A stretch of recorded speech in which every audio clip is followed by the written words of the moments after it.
Well, it's a law. It's a state law, and you know it's a law that lasts for a year. So that's a question that would need to be, of course, taken up by the state legislature. But I think we need to always remember that this is not uncharted territory. We have to be very careful. These viruses, the COVID-19, the variant, and whatever comes next are very serious. We have plenty of vaccination places and plenty of vaccine out there. We need to be very, very careful because we understand the virus and we know that it's dangerous. So any plans, would you recommend repealing that ban at all for the mask? Well, that's up to the legislature. It is a state law, and for them to come back in would be a decision that they would have to make. I have no authority to call them back in. Would you be in support of that, though? I think that we need to be very careful, and anything that's done must be done with due consideration to the needs and opinions and views of the parents. The parents need to be in every equation when we speak about schools and masks and vaccines. Governor, Pickens County just had to go virtual because of the number of COVID-19 cases. Several of our local school districts are going back to school this week. What do you say to the parents who are concerned and anxious about sending their kids back? Well, I think people they need to be concerned, but we have ample information. I would say get information from the appropriate sources, get the facts. The vaccine is available for those who are eligible. And of course, adults, it's available for all adults, and it's not available for children under 12, but it's available for all adults.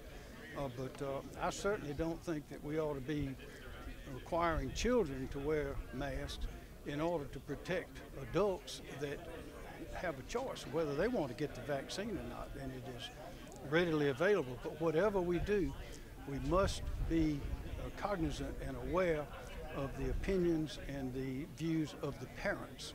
But there are various temporary measures that are within the school's authority, but I emphasize they're temporary. The law is the law. We must be careful, we must be smart, but the parents are the ones that know what's best for their children.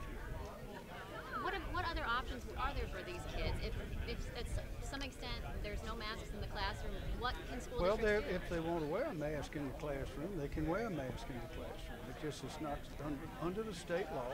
The school, the district cannot enforce such a mandate. But anyone who wants to wear a mask, just like any of you here today, I see nobody has one on, but you're free to wear one if you want to.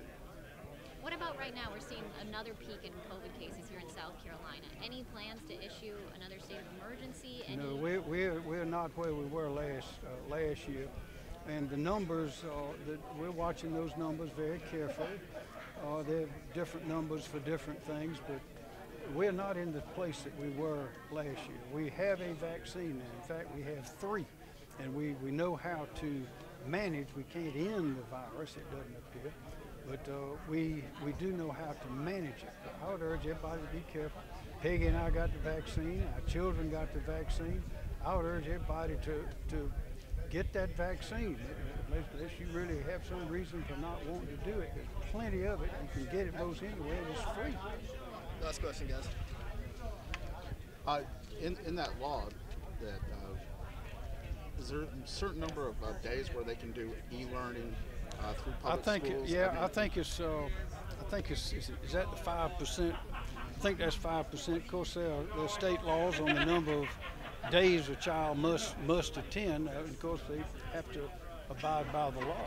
But does it make you nervous that Pickens County is already doing these e-learning days after the first week of school? No, again, this is not last year. Last year, this was new. We had no vaccine. We did not know precisely how the virus was spread. We've got over a year's worth of history with it now. And as a lot of the health experts have said, the best answer to the illness is the vaccine. It's the vaccine. It's available all over South Carolina for free. And as I say, Peggy and I have taken our shots. Our children have taken their shots. But again, I don't think it's right to require children to wear masks. They don't have a choice about what to do or whether to get the vaccine because it's not available to most of them, but adults do. So adults, if they are concerned, particularly if they work around the schools, they need to be sure to be vaccinated, get that vaccination.